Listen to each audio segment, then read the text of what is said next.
Hey guys, sorry for the wait. This is part 11 of My Husband is Married in Another State.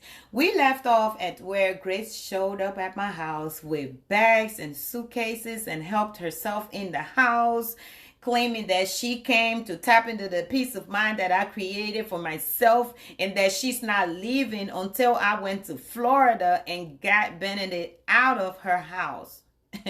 Benedict, who is equally her husband, She did go upstairs and occupy one of the bedrooms. Me being concerned as to how she got this address, I went upstairs and stood in the doorway.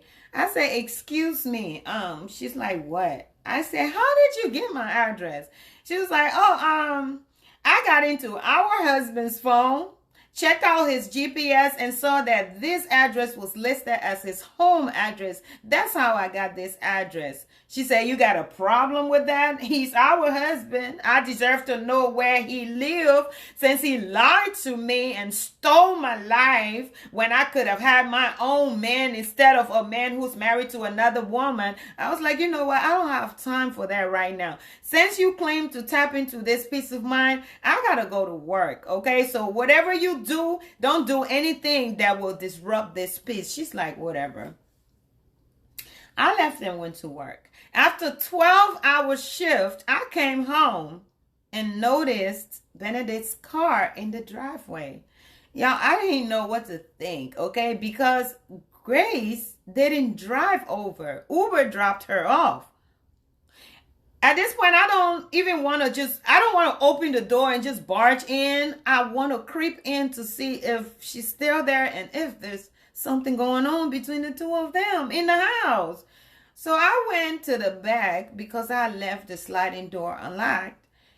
I creeped in the house, looked all over downstairs, nobody.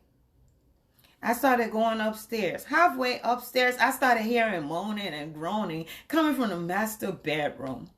I went even closer, and they were doing exactly what I thought they were doing. I kept quiet and left the house. When it got me some tear gas, I got quite a bit of those cans. Creeped back upstairs.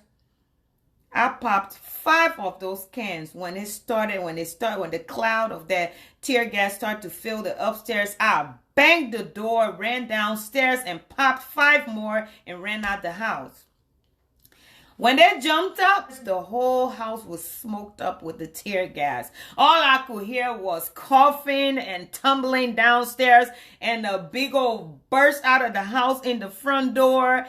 I came from the back. Here's Benedict wrapped up in the comforter, Grace wrapped up in the sheets. I'm like, what in the world? Grace, I thought you didn't want nothing to do with Benedict. She was like, well, he showed up and apparently I still got love for him. I said, but you gonna get hot and heavy and do the nasty freaky deaky in my bed? She was like, excuse me, it ain't just your bed.